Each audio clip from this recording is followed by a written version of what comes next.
Right on. Here we are, everybody, back again for our 7th episode, this time on our Hardware Basics show.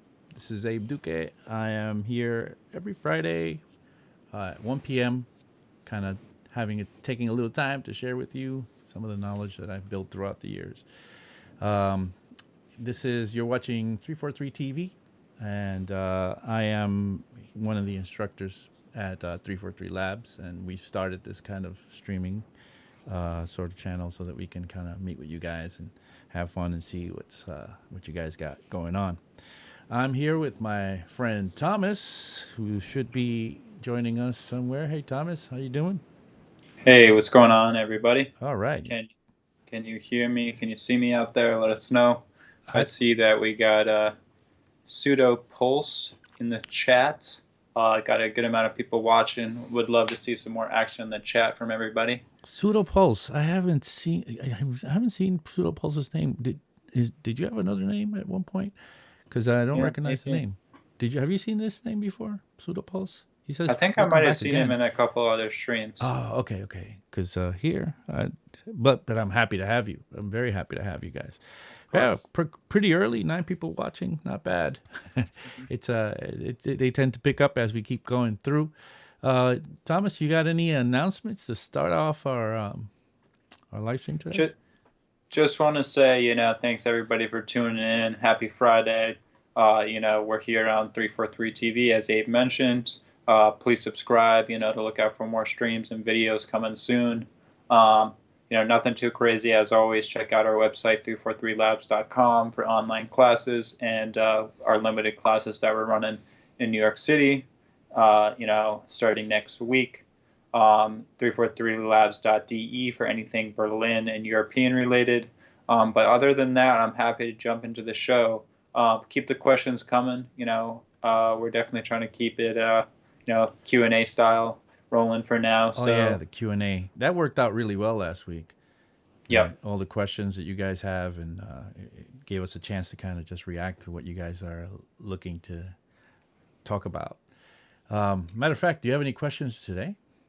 Yeah, I do. And let's just mention quick too, if you guys have any hardware related questions, any production related questions, please drop them in the chat now and we'll try to get them to them at some point on today's show. I do have a couple questions that came in throughout the week and a couple from last week. So this first one, I'm not sure if you have the capacity to show this or at some point maybe you wanted to show it today, if not in a future show. And it was Frank Vives, who's actually here in the chat again today, was running if you could go over patching the Mother 32. Oh wow, yeah, no, I took it down today because Mm-hmm. I wanted to do something a little different today. I didn't set it up here as I had it last week, but I'll keep that in mind, and I'll definitely set that up. The Mother 32 is an interesting device. It's reminiscent of something that Korg made and called an MS-20 Yep. back in the day. I hate that Yeah, expression. which is a classic.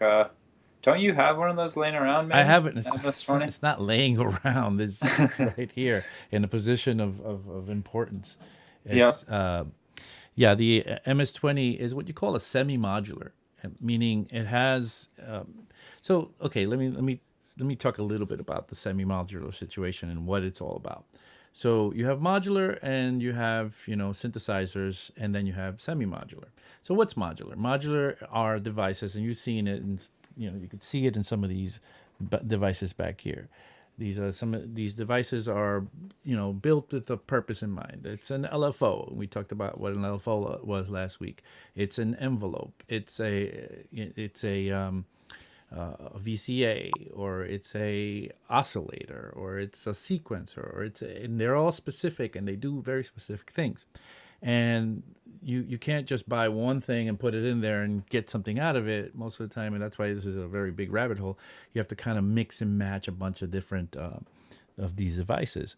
So once you get them, you put them in a little rack, and then you start patching them. You say, well, I'll send this oscillator into this filter. That way, I could filter the sound of this oscillator, and from the filter, I'll patch it into, I don't know, uh, some VCA so that I can control the level of it going up and down, and or maybe also I need an envelope generator in there somewhere, and all sorts of things can happen, and you can imagine doing really you can it's impossible to imagine all the possibilities you can get by patching modular things together. But once it does take a little bit of kind of thinking, and you do have to kind of play with the patch points until you get something going, and it could be a little daunting for some people. What happens with a synthesizer like, say, Juno 106 or something like that, or a Juno 60, or even a Mini Moog, is that there's already all those devices are inside that synthesizer already. They're all kind of sitting in there, and they're all pre-patched on the inside of the synthesizer. So the architecture of the patchwork is already ready for you to go, where you could just walk up to it and play it, maybe turn a preset, maybe turn some parameters, but you don't change the way that the architecture is set up in the routing of the patching. And that came from Bob Moog. He had these he had these Moog modulars that he was selling, and huge modular systems. And when they would break or they needed servicing, people would send them back to him for servicing. And he started to realize that there were certain patches that were very common, like the oscillators we patched into a filter, and there would be always this kind of very common architecture that people would just send it to them patched, leave it patched. And he took note of that. And he was like, this stuff, people are using it like this anyway. Why don't I just build the machine that is kind of patched on the inside the same way? And that way we could just give it to them and let them play with it, and no worries about the patching. And so that's how the Mini Moog came about. The Mini Moog became that. So Korg around the same time builds this machine, the synthesizer, where it has the interior patching already done, all the architecture is already set up, and then decides also to give you the patch points on the side. So it gives you a bunch of different things that would normally not be seen on a already thought through and presented synthesizer.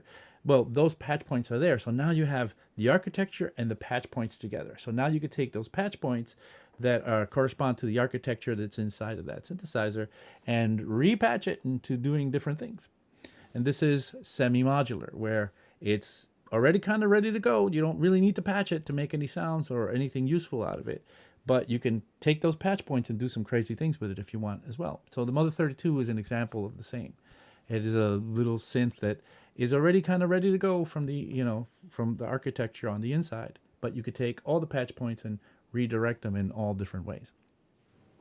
Sorry, long-winded explanation, but that's really interesting. It actually puts modular into a very somewhat digestible way to put it. And I think hopefully people got a lot out of that. I certainly did. Right. So I see a lot of people here in the chat. Frank Vivas is here back again. I see Serotonin Records. Serotonin Records. I would be Jason Sostek, I believe. One of these days we should get him into the show and maybe Skype him in for some talk, because he's one of the most knowledgeable guys I know ever in this stuff. He's actually so knowledgeable that he's not happy with just playing with synthesizers. Now he's building components. He's building his own ring modulators and filters, and I don't know what he's up to recently. But it'd be great to kind of talk to him about what his whole that whole new thing he's trying to. And this is fresh. This is like within a year. He's just gone nuts about building his own stuff. Let's see who else is in here. Robert Dharma's here. Let's see who else is in here. I'm in here, and so are you, Thomas. Yep. All right, Thomas, let's get to another question. Maybe we'll do these because I know you got to go. You got to go at 1:30. Yeah, right? Unfortunately, I'm going to have to hop off around 1:30. We did have one other question. I thought it was interesting, something we might have touched upon in the past, but somebody, it was actually Becky Locke, who is a student of ours, was wondering what your thoughts on hybrid gear are. And the example she used was the Arturia Spark LE, which I'm pretty sure is some sort of MIDI control surface that kind of pairs up with their plugins and is trying to emulate the hardware feel, kind of in the computer world. Yeah, that's amazing that you get that question, because it really leads right into what we're talking about today. Today, we're going to be talking about. I remember last week going through a very detailed uh, kind of diatribe or rant about what I believed analog to be, and that I included computers in that when you have controllers that are kind of hard set, to kind of do things, and so you could put your hands on them. So anything I could Gotcha. put my hands on and work with my hands, buttons, knobs, all that. It doesn't have to be actually created with electronic circuits. I don't have to have a electronic oscillator going through an actual filter, and I can do that if it sounds good enough virtually. I can do all that stuff. But let's save that for a little later, because that's exactly what I'm going to get into after we do this Q&A. But Gotcha. thanks for that. Yeah, So like the push would fall into that category, would you say? I would say the push does fall into that category. However, I have to say that the one thing about certain devices like controllers that I try to stay away from. Not that I try to stay away from. That's wrong, because I love to use the push for what it is, but because you pair that with a laptop and you can go to heaven with that, right? But Hmm. what I'm really talking about are kind of fixed mappings that you can make onto some controllers. I find that once you do that, it's really about establishing limits, like completely limiting what can happen, so that I get this from when I used to play live. I played live with Ableton. I toured for maybe 10 years playing live with Ableton, and I think I did over 300 to 400 sets. And I found that when you have a controller mapped in a way where you can kind of like look over, and grab it from like, if you just look over and not have to actually not look over, you could just put your hand out there, turn the knob, and know that that's going to happen. It's gold, because if you have a controller like a push, you have to kind of be looking at it to see what actually it is controlling and it's working, which is fine, True. but you're only focused on that. And I want to be able to have a bunch of controls that I could just kind of not look, kind of just grab over and do what I want with, sort of static setups.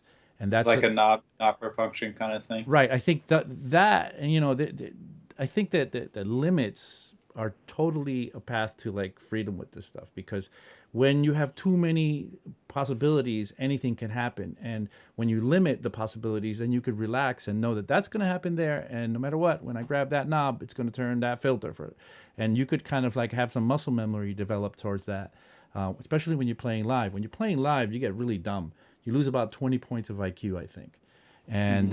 And and when you get up there, everything that at home, when you had kind of like set up your live set, uh, kind of looks like, so daunting. At home it looked like, oh, I'm gonna rock this, this is gonna be no problem, I'm gonna kill it, right? But when you get to the gig and you start to actually try to play this stuff, you get really dumb. Like sort of what happens to me here in this stream when I'm sitting here in front of the internet and you guys, I kind of get a little dumber than I usually am. You're Or, certainly sounding awfully intelligent today, I'd say. well, thanks, Um, Thomas. That's why I have you here. You're kind of do my you, comfort friend. of course. Do you have time for one other quick Yeah, question yeah, yeah. before, or Let's do you let's want to no, dive into some other stuff? let's do these. I love these. I love these questions. All right, so this is something that came in today, actually, at the beginning of the stream from Frank, and his question was, how do you deal with latency in between the TR8 and Ableton? There, you mean, okay? So Ableton has a TR8 has a you hook it up through USB, and you can go Mhm. directly into Ableton with that, or to another DAW. There's a driver that gets it going, and you have a very very short little latency that can be very annoying when trying to record it in. Gotcha. There's latency compensation that you can do in Ableton. Let me just show you Ableton real quick so that we can we can just talk about that. So if you go to preferences, you'll see under the audio um, in the okay, so in the actually you might want to do it in this in this setup, but maybe in the MIDI as well.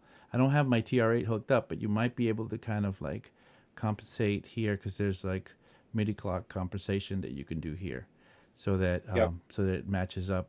Um, I have run against that in at times, and I find it to be a little bit annoying. Sometimes it works really well, sometimes it doesn't. What I usually do, though, to be honest, is I record it directly into my audio interface. I don't really bother going through the internal routing just because of that very like it's like a 64th note Hmm. latency that you can have. I remember it being a lot worse in earlier versions of the um, of the driver. It got a lot better, and in later versions, but it still might be there. But the truth is, I don't know because I don't use it that way. I just kind of record it straight up into my audio interface. Gotcha. One thing I noticed, so I was using the mini log with the MIDI over USB, and I just ended up getting a MIDI interface, like a standalone Motu, and I had a lot better luck running, it through just traditional MIDI into the MIDI interface. Or some people might have an audio interface that has the MIDI, connections there. So I'd give that a shot if that's an option. Right on. All right. Do you have another question? I think that was it. The other one was something I think you covered last week, maybe about Robot Harmon was just asking about the vocal FM. I think we had talked about that, right? The vocal FM. Yeah. Well, the vocal FM is awesome. I think it's my favorite of all the vocals. Yep. I mean, some of the vocals I don't like. I think they're kind of a little cheesy. Some of them, Hmm. um, especially like the bass one. I think is could be better. But that FM one, that thing, that thing is it's like a baby DX7 Yeah, having. it's really interesting to see these pieces of hardware that are cheap, relatively, and built, relatively cheap. But every once in a while, you find one that just has a sound that it exceeds, everything, its price point, its build quality. You know what's really cool about that? That you're right about exceeding that, but one of the coolest things about it is that there are literally thousands of DX7 patches out there. And patch, I mean a presets out there and on the internet. You can get a program called Dext. It's an app called Dext, which is free, and it's basically a free DX7. It's all DX7 was digital, so you could make it inside of a computer very easily. Wow. And so Dext is a DX7, and you can then go through. You could go looking, scouring the internet for thousands of these patches, and find the ones that you like. And this is what I did when I got my Volca FM. Find the ones that you like and kind of make a whole kind of like a folder out of them. And maybe take. I think the Volca takes. I don't quote me, but maybe 60, 64 patches or something like that can be stored onto it. Hmm. And then found my favorite of like I mean it took me like a week of listening through like a million of these presets, but then I got them together indexed, and then once I got them together I was able to export them directly via MIDI system exclusive to the Volca, and it just loaded all those presets right onto my Volca. So it's like all these DX7 presets right onto Volca. I mean, that's super amazing. Yeah. Programming it would be a little tough from that little interface, but getting it and programming it from something like a Dext, which is a full on DX7, easy enough. All right, all right. So Super. let's let me. I guess you can come back in about 10 minutes, just before you leave, and just do a couple of announcements. Do we have any announcements that we haven't made? Maybe about subscribing our 1 million subscribers that we're looking for. I would say subscribe is great. Maybe, we could also touch on this before I leave, but we could talk about next week a little bit at some point, Oh just give yeah. them a heads up.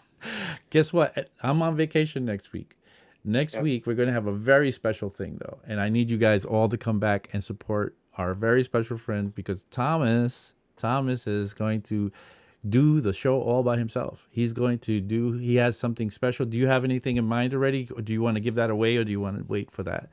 I'll give a little hint or an idea. I'm not going to give the exact piece of hardware away that I'll be covering on the show, and I might include some other kind of side piece of hardware in there too, but I'll give him that it's going to be a sampler. So maybe part of the game is they could guess in the chat, and if anybody says it in the chat, I'll reveal it.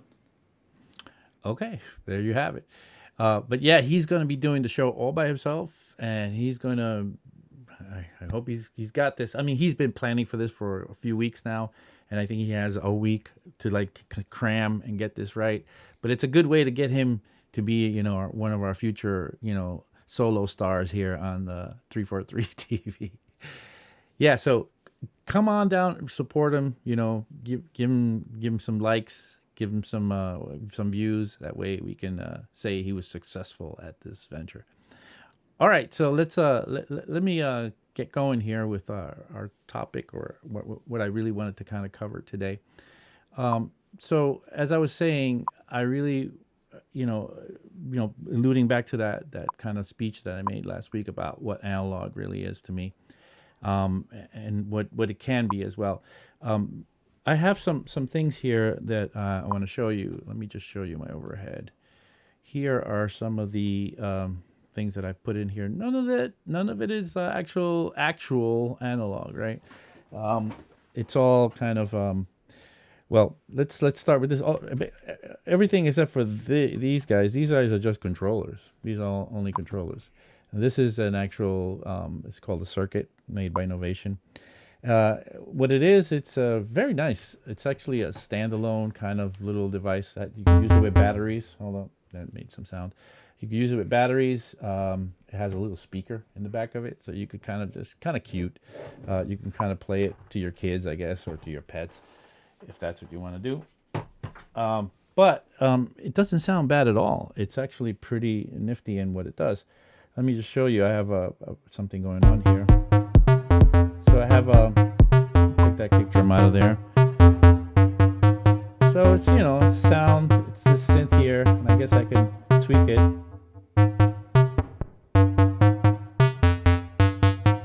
Set some parameters here that we can tweak on it.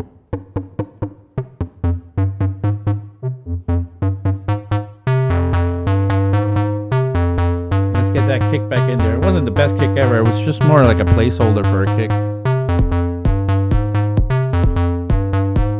Let's get back to tweaking that. But then I have more parts. I could add this second synth part.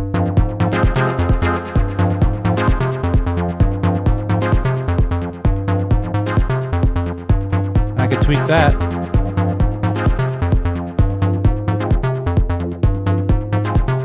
And more parts here. And there's a little filter up here.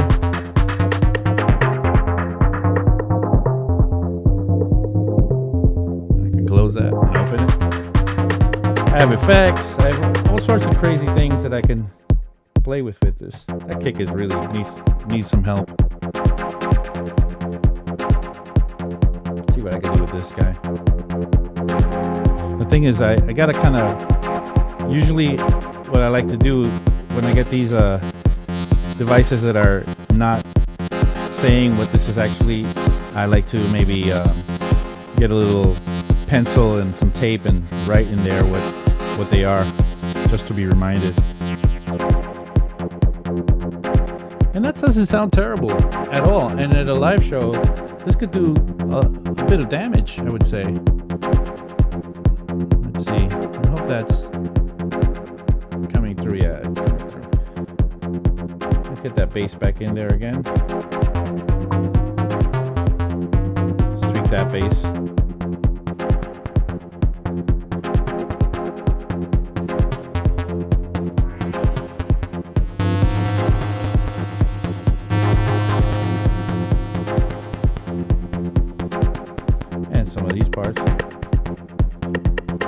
See if I have another session here. Maybe I put tapes on the ones that I kind of like, so let's go to this one. I don't know what what that is. Let's see what that goes.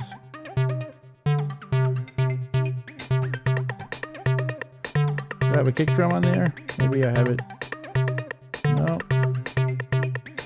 Let's try another one. Let's go to this one and see what that is. Ooh. Spooky. Let's see what this got to offer.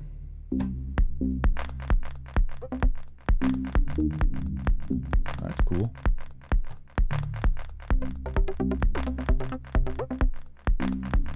Remember, I'm not using a computer now. All I'm using is this kind of stand-alone, kind of dinky little box, which is a lot of fun. And again, filtering right there, kind of DJ styled. And this was such a success, this circuit, that they made an actual version of the circuit with the sequencer as you see it, and with an analog synthesizer kind of tacked onto it. So it's a little bigger than this. It looks a lot like this, except it has another area where there's actually an analog sequencer ready to go with it. And this is great because it's just a lot of fun, and don't have to worry about whether it's actually analog or not. I can take this, write some parts in there, probably write them sitting under a tree if I wanted to without a computer. It's a great thing to get away from a screen. I can go, and sit in an airport, make a little beat, and then, or I could just write them right here where I sit, and then record them right into my computer to kind of gather them up to make tracks if that's what I'm into. So really a great thing that isn't actually analog. This is hardware, but it's not analog. So remember, analog isn't the end all to what hardware is. This is quite amazing. And just like that, I have several other devices. I mean, I don't want to go over there and start grabbing electribes. I have maybe 3 or 4 electribes back there somewhere that I can pull in and start showing you. None of them are actually analog, except for the monotribe, the one that I showed you that first time. That's the only analog as in electronic little components, electribe there exists. But I have, electribes that will knock your socks off. And I know Serotonin Records, Jason loves his electribes, or his electribe. I think he uses the sampler version of that, the electribe sampler, I guess it's called. What else do I have back there? I have even something like this. Hold on. I have this guy over here. I don't know if you guys get to see this guy. It's lit up now.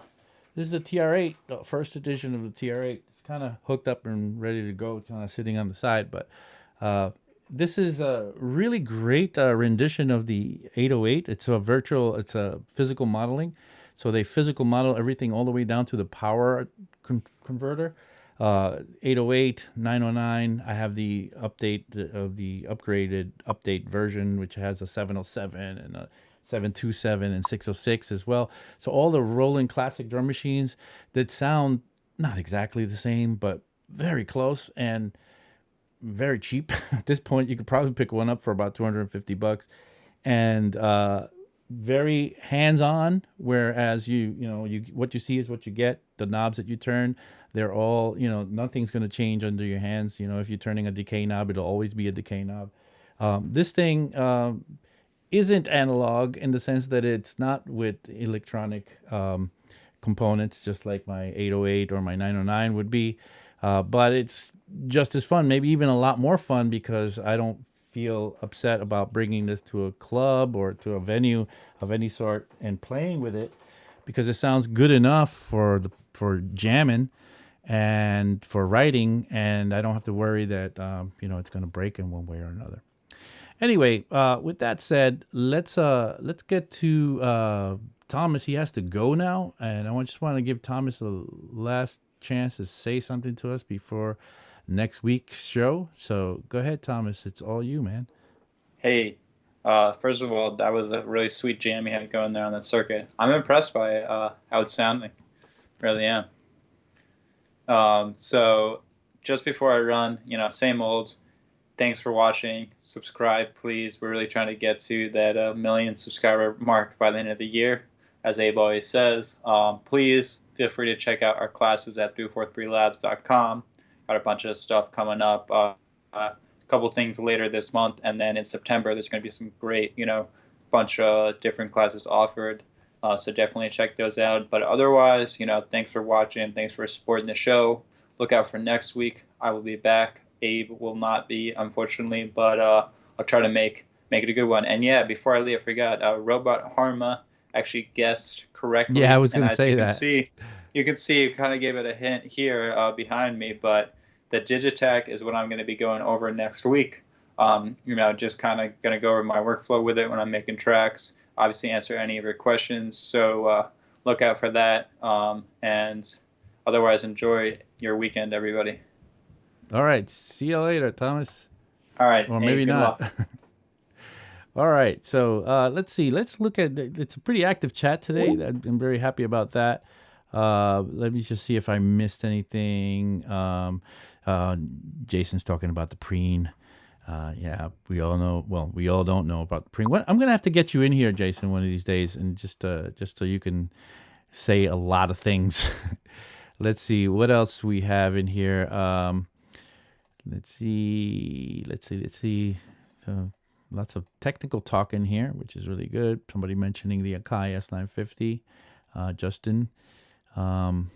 There's also people mentioning the Electron.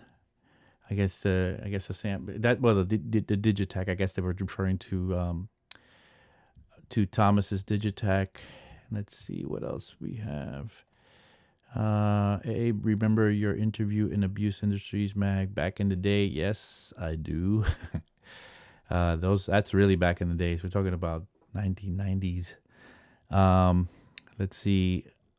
Oh my God, that's so Hollis House. Hollis House is a label that we ran out of here in Hollis, Queens, and we haven't put out anything in a long time.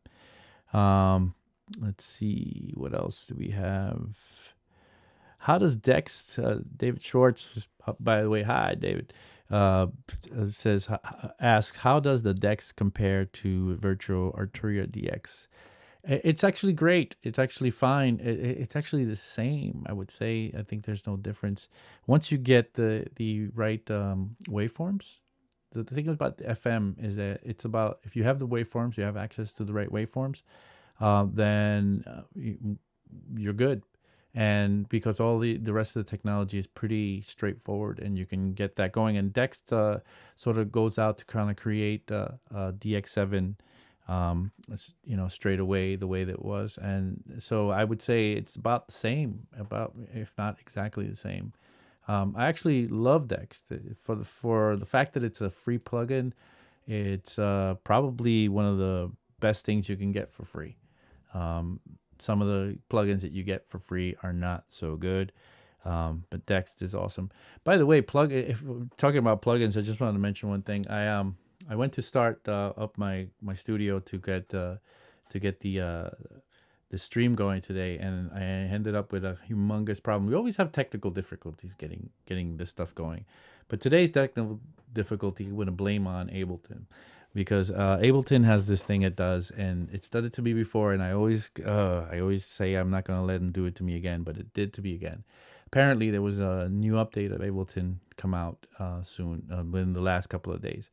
The thing is, if the computer updates, if there's like automatic updates set up, and the computer updated my Ableton, and it won't show until you restart the computer.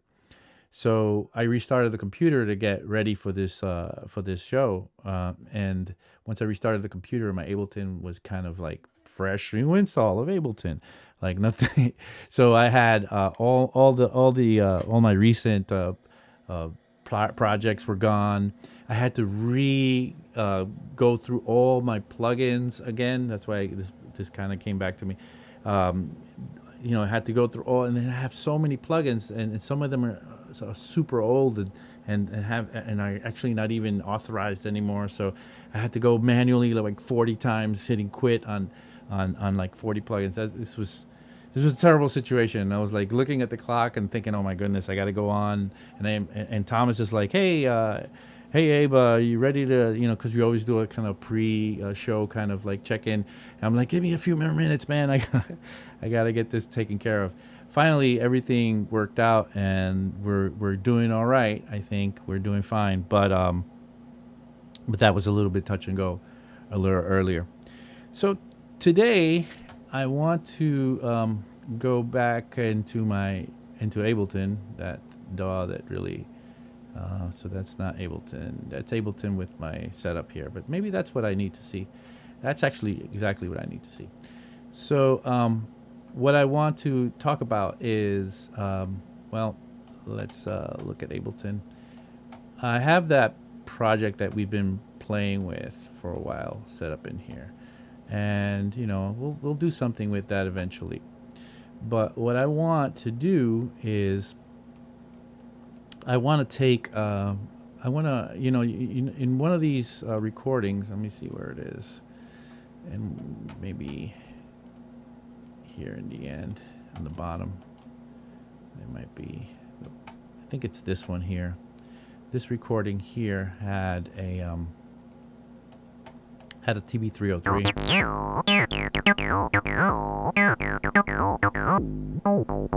So I recorded this TB303 in there. It was an analog recording of it, and it was fine and happy to have it in there. And let's get everything going so that you could hear what it was sounding like. And just activating all the tracks, and I'm gonna play it now. So that's that with the kick drum, and it gets a little louder, the 303, and everything does. Just lower the master so it doesn't blow us out of the water here. I'll keep this up here. I'll lower it here on the mixing board. So what I want to do now, though, is create another situation where I have a 303. Well, let's say I don't have one set up now. I want to do something like a 303, but all I have is my computer, and all I have, say, is something like Ableton or Bitwig or whatever, with maybe some built-in plugins. Nothing even that fancy. I mean, there are plugins that actually emulate the 303, and that would be very, very much very cool. But let's see if we can't get a setup with a built-in Ableton device that's going to be kind of 303, reminiscent of a 303 somehow. So I'll take everything out except for the kick, so that we get that kick going for us, and we'll get something of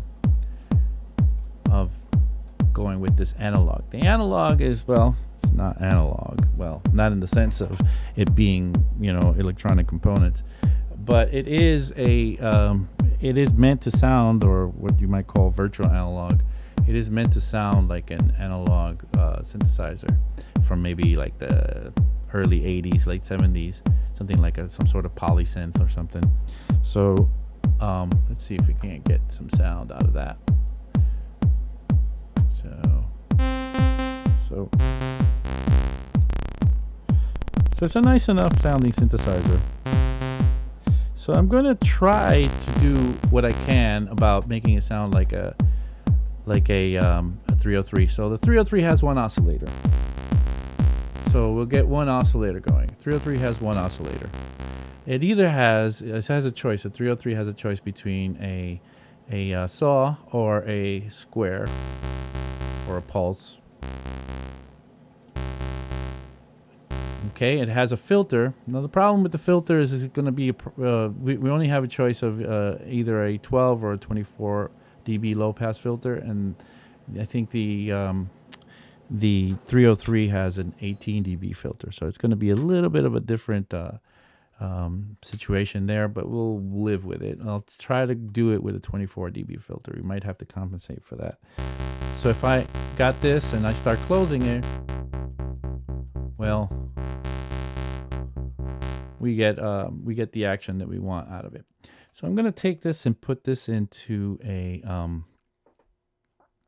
rack. So the rack, one of the cool things about having a rack is that it gives you a bunch of knobs here. so that I can so that we can map. So I think one of the first map. No, hold on. Let me grab the TT303 here, and let's just put that there and kind of use that as a template. So what do we have here? Again, we have two waveforms. We have a saw and a square. So just like I told you. And then this knob is a tuning knob. I usually put tape on it because I don't really want problems when I'm playing live. I suddenly turn the tuning knob on it. That would not be cool. Then we have a cutoff, so that's the frequency cutoff, and this will be this one here on this filter. And then we have resonance, which is this one here. And we'll deal with the rest of them coming up over here. Let's start with the cutoff and resonance. Now we're going to need a little bit of a pattern to go with this. So let's see, maybe I go into this Max for Live device, which has some pretty cool sequencers in it. I mean sequence possibilities in it. And this is the mono. Where is it? In mono sequencer. That would be cool. So the mono sequencer will allow me to kind of just randomize stuff even and get some pretty cool things going. And I could even keep it in key if I wanted to. That wouldn't be a big problem. So we're going to see how far we get now. Cutoff, resonance, that'll be easy enough. Envelope modulation, we'll see. This is about, I guess, the way that the envelope on the filter is going in on it. And I guess this is the decay. And I think it's not the decay on the actual note. I think it's the decay on the filter. If I think Serotonin Records, Jason might know the answer to that, whether this decay is decay on the filter or on the actual length of the note.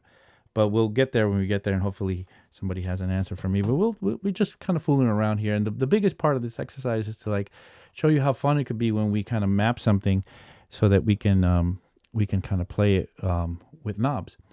So let's get this mono sequencer going. And this thing is cool because it'll let me play notes. And I can maybe even randomize them. So let's randomize it 100%. And let's conform to a scale, to a Dorian scale. So that's a very long note, so I'm going to shorten that note. Oh, sorry, I'm on the wrong. Okay, let's get that going there, like that.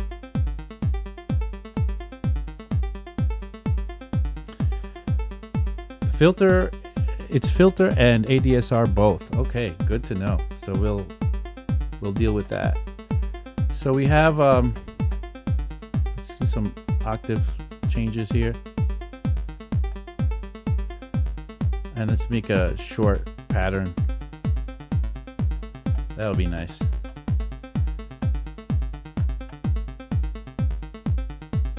And let's change this in another.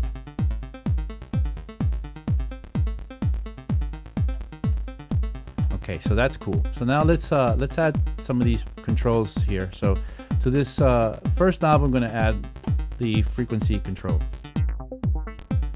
And I'm already going to do some cool stuff with it because I have this this APC40 set up here so that I can map these controls to. So I'm going to right click on it, actually put it in MIDI map mode, and turn this knob. And hold on, that's the wrong map mode. I'm in this map mode. And that should get me this action now that I want. Okay, really cool. I think I lowered the volume for some reason, somehow. Okay, so already a little bit of acid can be done by just modulating the filter here, right? Somebody told me once that acid's all about modulation. So let's get the second one would be the one that's, just leave this here for reference, resonance right? So let's get that mapped over to this macro and MIDI map that to the second knob. And now let's get that.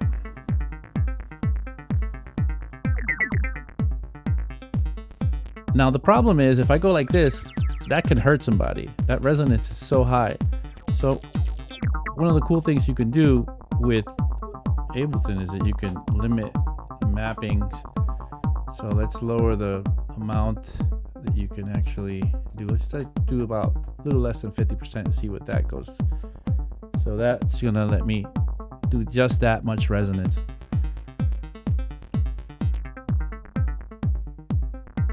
Just to maybe enough to scream a little. Maybe I'd give it a little more because it's not giving it enough for me. Oh, I mapped it in the wrong place. Sorry. Let's put that's in the actual rack. I want to map it in the controller. So we'll do about 30-something% and see what that works out to do. So that kind of limits the range. That way I don't ever really go over a certain amount of resonance. Let's add a little more just to kind of let's try a little bit over 50. Let's see what that feels like.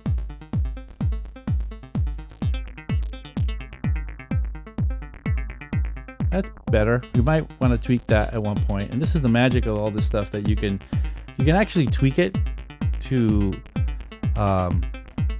your liking. And let's keep going. Let's add another control to here. Now we want to maybe go to the filter setup here and maybe see this part here. This is the attack on the actual envelope. So we're gonna map that, and that'll be kind of the envelope mod situation here. So let's map that attack there. So that'll be macro 3. Okay, and then let's MIDI map that to the third knob. And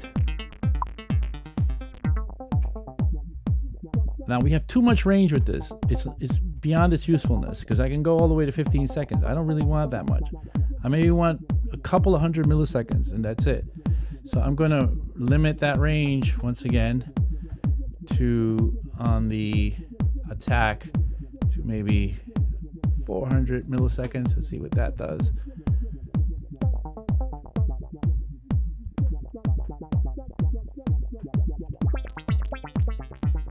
And as you can see, you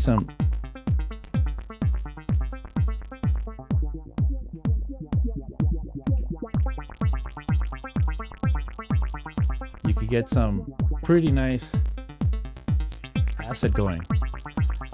And let's do the last mapping for now, which would be the decay. And let's do the decay on the filter. So if you have the filter open, see if you have it, if you have the envelope closed, then this will let you do this. So we just want a couple of 100 milliseconds with that as well. And I'm going to map where were we?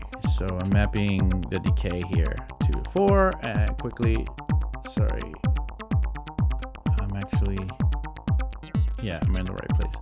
So I'll MIDI map that one to the knob. We're almost done, guys. Bear with me on this. I'm just kind of trying to show you, if you put a little work into this stuff, how much fun you could have with this.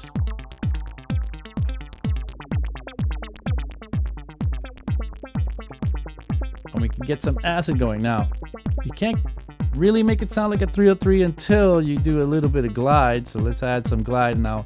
With this guy, you're going to have to put this in mono in order for there to be a little bit of gliding action, but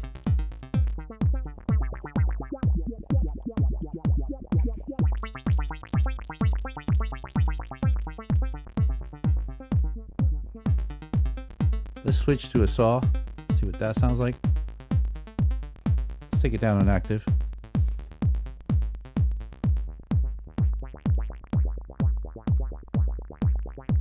Let's turn up the. Actually, let's do some. Yeah, let's turn up some of these effects on it. Oh, wrong one. Make that a little louder.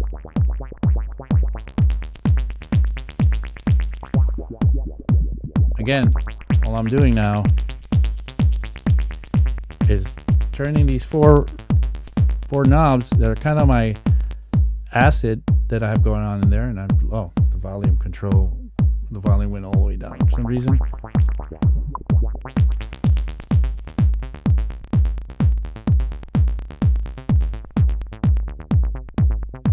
And you can get some acid going.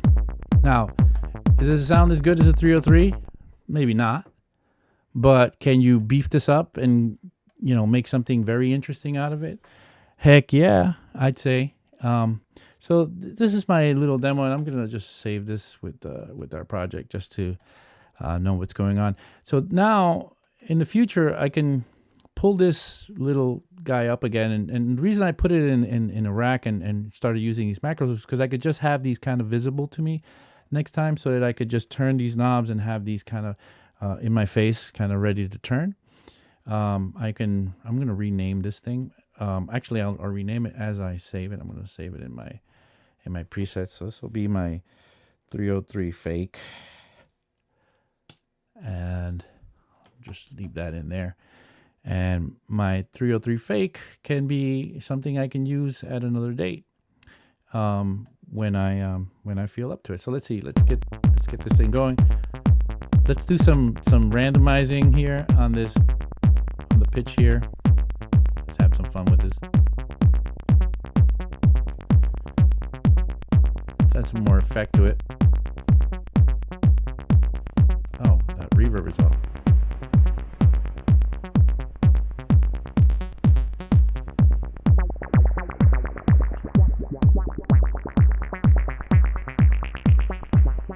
One of the things I'm noticing is that the bottom isn't really there.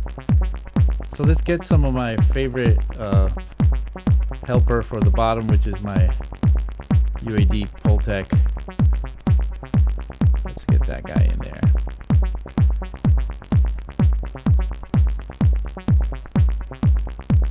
Where is it? There he is. Let's throw that in there and just add some bottom.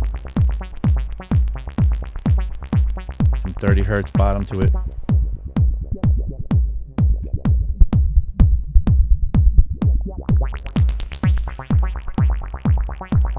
Just without it.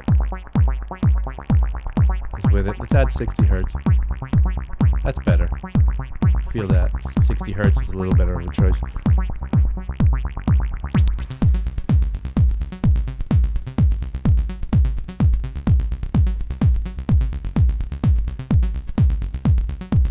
Once again, acid.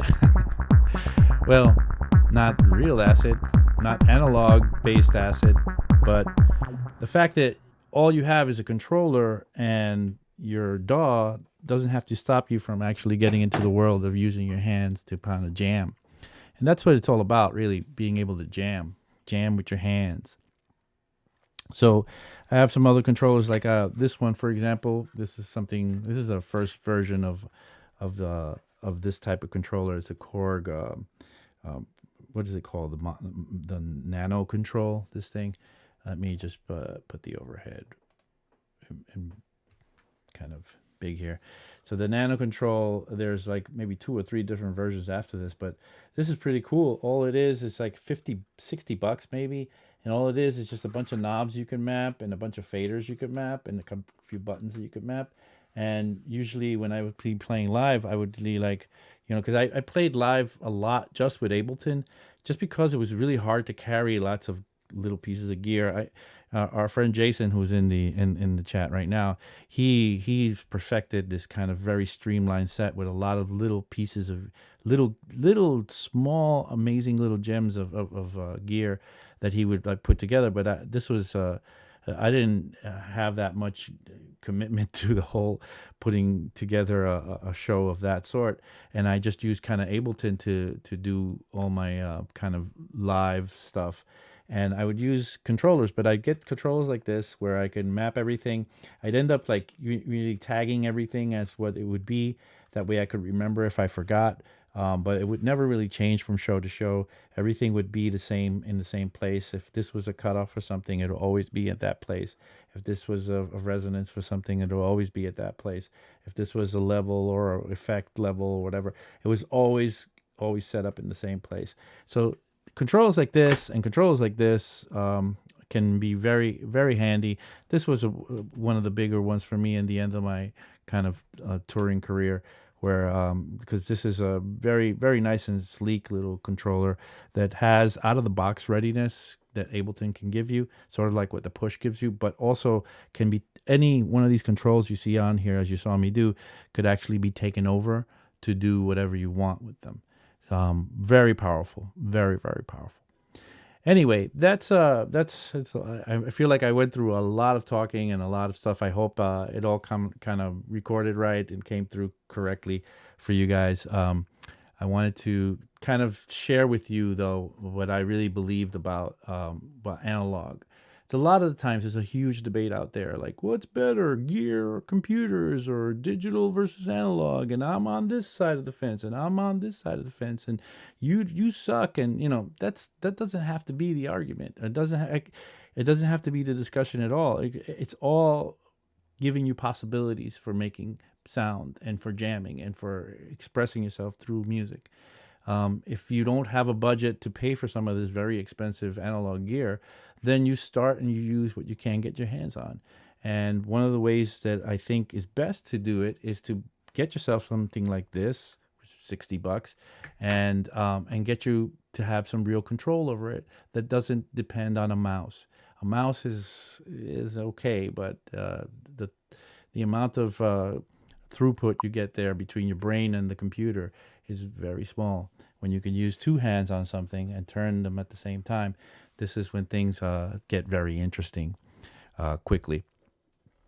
All right, so Serotonin Records says make a jam with your hand. 50 pounds, still a workout. Hipsters ignore them. Make jam with your hand. Make a jam with your hand. Hey, Nathan Kelly's in the room. That's great to see Nathan. All right, guys, I think we ran out of time, or we're just about out of time. Today I'm going to leave you. I said last week that I would change the outro kind of video. I usually play you a video of me playing live.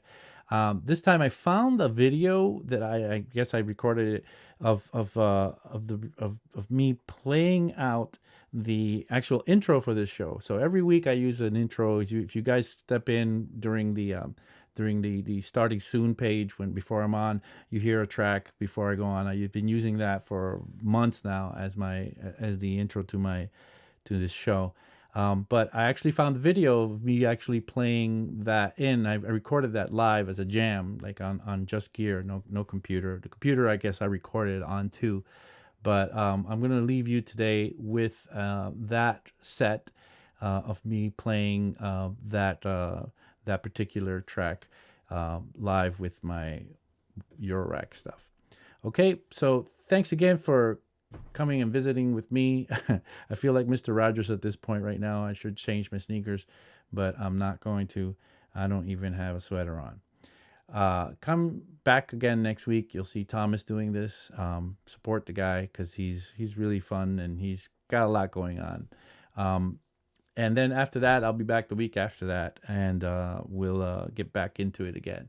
But once again, you're watching Abe Duque on 340 TV.